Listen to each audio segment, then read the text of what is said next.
growing weary of running from room to room, practicing one-tooth insurance-driven dentistry? Then stay tuned for the latest episode of The Lionhearted, where Dr. Stephen Rasner will hand you the blueprint for what many call the gold standard of general practice dentistry.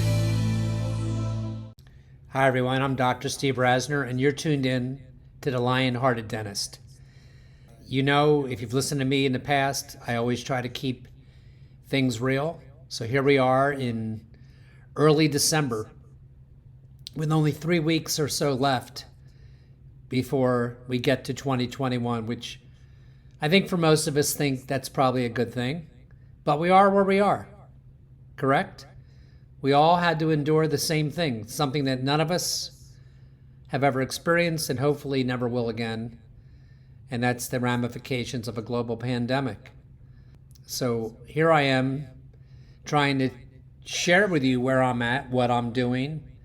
And I'm going to do that again this week by turning to a presentation I did in 2015 at the ADA in Hawaii.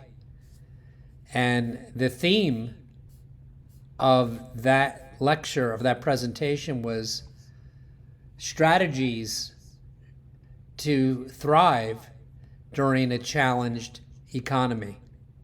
And they're really good ones, and I'm pretty sure you're gonna like it. And I gotta be honest with you, I mean, look, I come on here every week, and I've done this now for a couple years.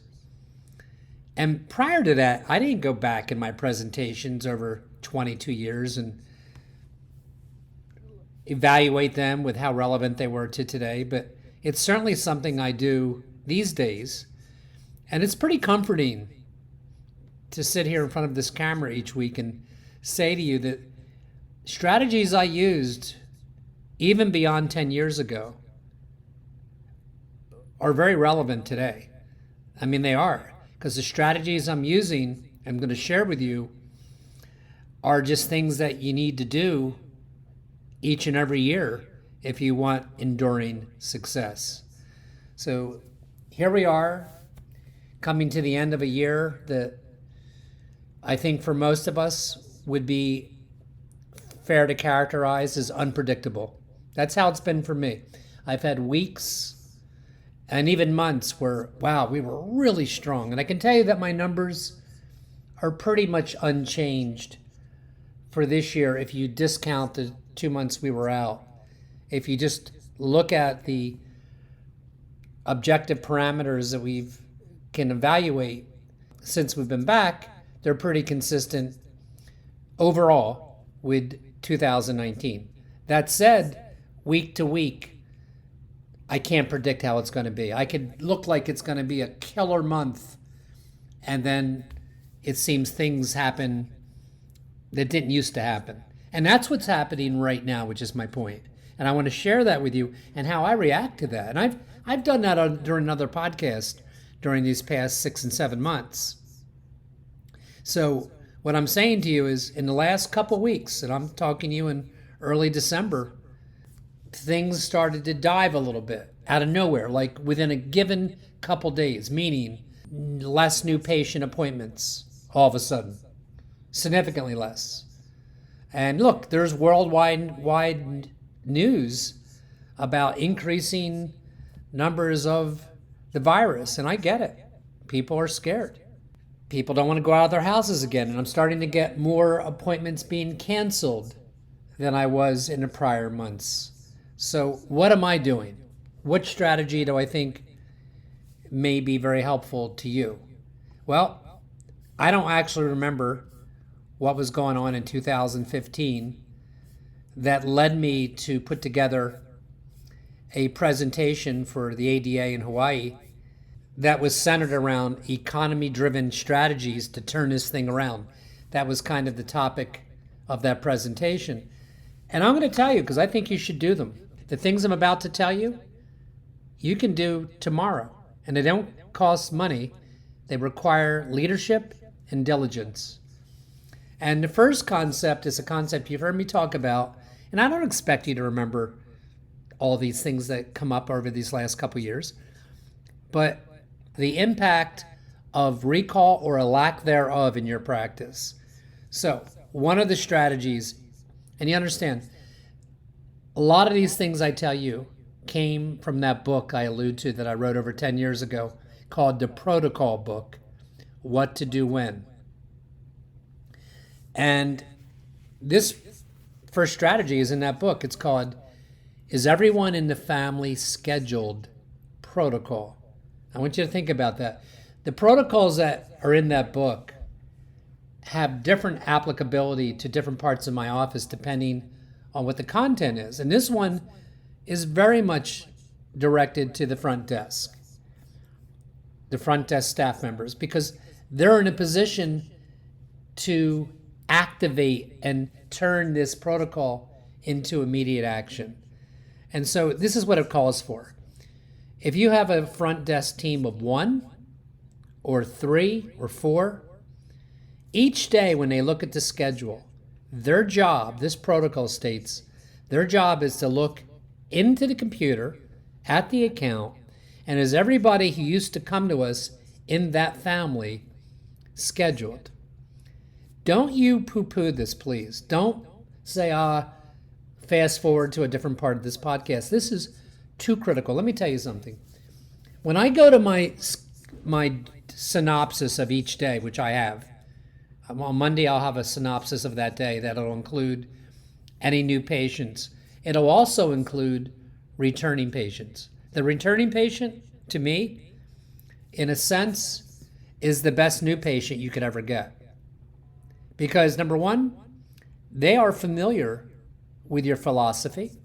They're familiar with your team, your approach. They trust you, or they wouldn't have come back. And very often when they fall out of treatment and are willing to come back, there is something else besides wanting to get, part of the expression, a cleaning that drives them back to your office. And I got to tell you something. I have a lot of strategies that I implemented over the years, so I won't have patients, as they say, fall out the back door. But even in my office, it is a common problem, no matter what I do. So here's one strategy. When a patient calls our office and cancels an appointment, the protocol states that you must reschedule them unless they just outright refuse.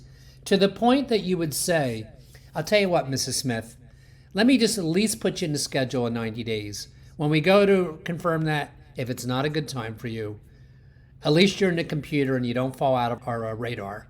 That's a little bit of high pressure that I think is a good thing, because the research and the literature is very clear, and common sense makes it clear also, that patients that have consistent recare visits in your office have the least needs. I'm sure many of you can relate to what I'm seeing, to patients that haven't been in way beyond their normal dental visits because of corona, that have all kinds of needs that they didn't have in the last couple years. So you're not talking them into something that's not good for them. That's a very different approach than I take when I'm presenting recommended treatment to patients in an operatory room. There's no pressure there whatsoever. I would suggest that be your approach as well. You put it all out there. You make a educated effort to let this patient have all the information that they need and let them make a decision based on that. Hopefully it's that day, but there's no pressure. Here, yeah, we're pressuring them lightly to make a recare visit. And I'll tell you something. Everybody in my office swears that they do what I just told you to, that they always reschedule the patient. And it remains a mystery after 40 years why we always have patients who fell out of treatment. Or not fell out of treatment, fell out of recare visits. I don't have many patients fall out of the actual treatment, and that's because we get paid up front. And that's a subject for another podcast. But getting back to this, the first thing I would encourage your front desk team to do is what I just said, and you will be surprised. You will find, and listen, some of these patients just need a little nudge, because think about it. We practice daily in a profession where much of the pathology is asymptomatic. So you think everybody out there who's overdue, who has no symptoms in their mouth of anything, and has a lot on their plate right now, by the way, with the way the world is, given the pandemic, do you think any of them, there's anybody out there right now who's overdue that's just not thinking about coming to see you? There's many. And that's what this does. So I'm not suggesting that if the wife or husband are in the office that they actually can make the appointment, but it becomes a natural for you, for the front desk team, to call that family later and say, hey, Mr. Green, Carol was in earlier today, and it just made me think, we haven't seen you in 9 months, which is true, or a year, or whatever it is. We'd love to get you in and keep whatever needs you have to a minimum. It's true. It is a good thing to do, and that's the first thing I would tell you. So don't poo-poo the importance in a slump or a downturn in your office productivity, the importance. I am doing it right now on many, many levels. Now, in my practice, we also do other things. I know if you go back in my podcast, there'll be a lot of talk about recall. It is one of the number one things for you to look at as soon as the schedule starts to become a little moth-eaten. Okay, so again, is everybody in the family scheduled? Another way to do it is what I call just the Rambo purge. And that's when you bring in certain staff members that might want to earn some extra money. This is important how you do this. It'll take more than one, and it might take three actually. So somebody, let's say you go back to 2019 charts, and somebody's job, number one, is to pull the list of who's overdue from 2019. The second person, and this is critical, has to look in the chart to research it a little bit, because it would slow it down if you just use one person. And what did they have done last? Are they in the middle of anything? Was there anything that we have in the notes that we were concerned about? And the reason you want that information is because whoever's making this call, and that would be the third person, or you could do it with two. I like to do it with three because I like to be expedient as I can. And quite honestly, you can only do this kind of project 4 hours tops. And it could be on a Friday in my office when they're off, or a Wednesday in yours when they're off, or even, God forbid, a Saturday. You're paying them for the time, and it's well worth every dime you spend. Because remember, every returning patient you have is probably the best new patient you'll get this month. So, the third person, you only get one shot to call them. And if your call consists of, oh, hi, Mr. Smith, well, I'm calling you from Dr. Rasner's office, you're overdue for your cleaning. Not a real compelling conversation. But if you called and said, we noticed you haven't been in 13 months or whatever it is, and I went over your chart and even noticed there was some concerns of yours back then that we never got to. Or maybe you did a root canal and you can ask them how that crown is doing or that side of their mouth. Whatever it is, for you to be as familiar as you can with their history is way more of a chance for you to get that patient in. And it takes a collaborative effort, in my opinion. So another way we did it over the years, and we did this at least twice a year, and we're going to do it right now, by the way, in my office. I reached out to anybody who wants extra hours and somebody that's good on the telephone and making the calls, and it's something that I'm paying my team for extra right now because to me that's the value of recall. Another thing that you could think about a little bit more is, and I haven't talked about this in quite some time, but it's treatment plans that come through your office, treatment plan possibilities that the patient simply cannot afford. And there's another kind of case that I talked about when I did this presentation in Hawaii called the putting the fires out cases. So I want you to think about this for a minute. This is a patient that comes to you. Let's say you have a patient that simply cannot afford all on whatever or definitive therapy. I have a category for certain patients like that called putting out the fires. What it basically amounts to, and I want you to really think about what I'm saying right now, because it amounts to you removing hopeless teeth, probably doing some scaling root planing, minor restorative, maybe even endotherapy on a key tooth that would support a long-term provisional partial.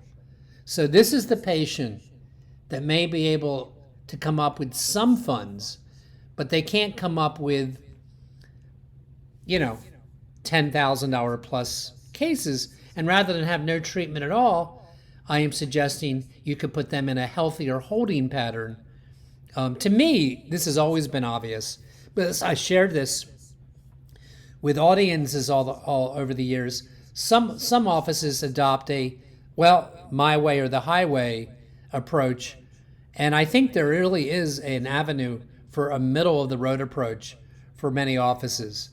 Again, this is a patient that doesn't have to lose all their teeth, and maybe that is a consideration for some of these patients in today's day and age of all on four. If you heard me speak before, I'm not a giant advocate of even that approach, and I know that sounds sacrilegious when it's such a popular treatment modality today. But, if I can save, even if it's, in my mind, a 5-year plus, and I don't mean teeth with 2 mobilities plus 2 mobility. I mean the patient may have 4 to 8 teeth that they could support a provisional on. They look hideous right now. They are full of pathology. I think it's a very, very common type of treatment approach for a lot of us that don't have the luxury of patients accepting whatever we recommend in today's economy. So far I've talked about recall. I've talked about you opening up your mind a little bit to alternative treatment plans when a patient has a compromised dentition and simply can't afford the whole enchilada. I would think most of you would consider that already, but I've met many clinicians who, just were too, in my opinion, too rigid in their approach. And now I want to talk about how also to increase your hygiene productivity in a very ethical way with a simple protocol. And it comes down to this. It involves, and this requires consistent monitoring by you or the office manager. And it's really how the hygiene is approaching patients in the schedule who have a past history of scaling and root planing. So this protocol addresses the following. The hygienist have to look at their schedules ahead of time, which I would suspect most of yours does anyway. But anybody that had a history of over 2 years of scaling and root planing, by the way, that's not really science. It's really, unfortunately, how most insurances view scaling and root planing. You know that I'm a fee-for-service practice, so this doesn't really even apply to me. But I know that a lot of you watching aren't in that situation yet, so that's why I'm sharing this with you. Think about it for a minute. Here's what happens, in my opinion, in most offices. A patient with a history of scaling and root planing will come into hygiene, and it'll be very clear, because the research is consistent with this, by the way, and the literature is, that they haven't kept up. And they have inflammation again. And they really do need scaling and root planing again. And I just have to interject. I don't think I've ever once come on this podcast and encouraged you to do something that wasn't called for in the patient's mouth. You've never heard me talk about even removing old silver restorations because they're ancient and they leak. And, there's a lot of people out there that advocate that. And I'm not suggesting they're wrong, but I've never suggested we treat anything except something that would benefit the patient clearly. And on that subject, if I have a 40-year-old amalgam that doesn't look perfect, but I can't really find caries around it, and I'm sure in some cases, if I remove that restoration, there may be some level of caries underneath of it, and maybe I'll get crushed for even saying this to you.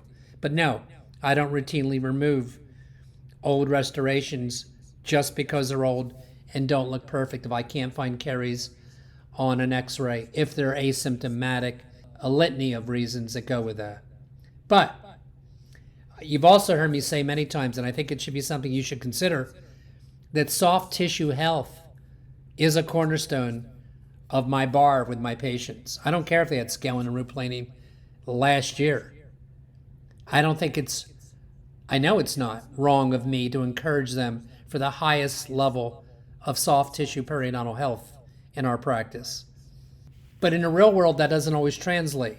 What happens is your hygienist is often, intimidated to talk about that. So what they'll do is they'll take action and say, Dr. Rasner, I told the patient that they didn't look so hot, and if this keeps up, we may have to go back and revisit the thought of scaling root planing.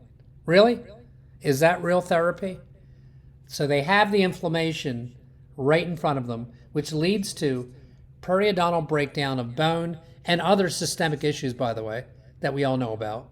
It's often a chronic disease.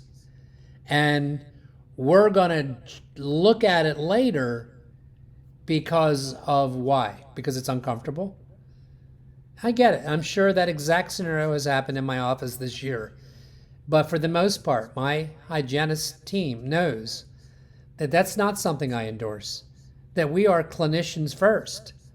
And so the reason they look ahead is because we also want to know the coverage for that patient if in fact they're amenable to that treatment. Because I'm not going to kid you. A lot of times the patient will say to you, listen, nothing bothers me. I know I'm better than I used to be. Can I just get a regular cleaning today?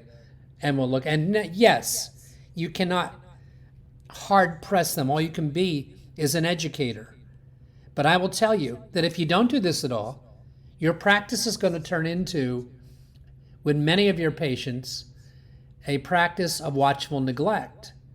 Okay, and so if you don't have any policies to prevent that, that's what it becomes, unless it's so rampant and obvious with the patient 3 or 5 years later when they have sustained a lot of attachment loss.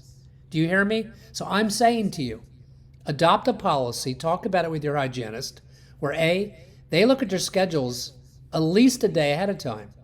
They then go to your insurance department and say, I have 2 patients on my schedule on Monday or Tuesday that had scale and root planing 2 years ago. And maybe those patients will come in and be pristine.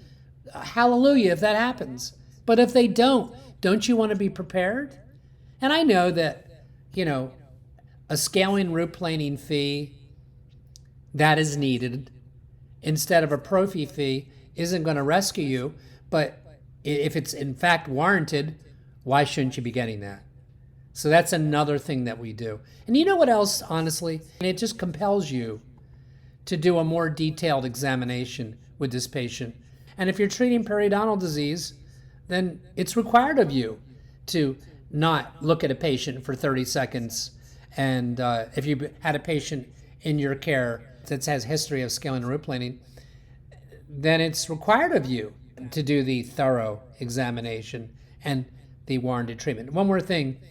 I also, when I did this, made sure my team, my hygiene team, had a verbiage down that they were comfortable with when they would have to tell this patient, because the patient's usually pretty aware that they had scale and root planing a couple years ago, and most of them are not thinking that they need it again. So I've given you just a couple really elementary ways to boost your practice. The recall, a different option for treatment planning, and taking a more thorough look at what goes on in your practice daily with patients with histories of scaling and root planing. I have a whole bunch else to talk about down the road. How to minimize waste. When cash flow is great, it's easy for most of us not to look at the little bills. As soon as you go into a period of a month, a little bit of a slump, it's also common for us to look at, well, is there any waste going on in our office and what we're paying? And there's a protocol I have for that called the Call Every Vendor protocol, where you enlist one of your staff members to go through every check that you write in a given month, and most of them are monthly. And can we reduce any of that? And I will guarantee you that if you did that practice, if you did that exercise, in other words, assign somebody to go through everybody that you pay a bill to, everyone, your labs, your supplies. I mean, this is a 3-month project to see if A, you can improve, you can reduce the amount of money that you spend. And I don't mean by getting a different product. I mean keeping apples for apples.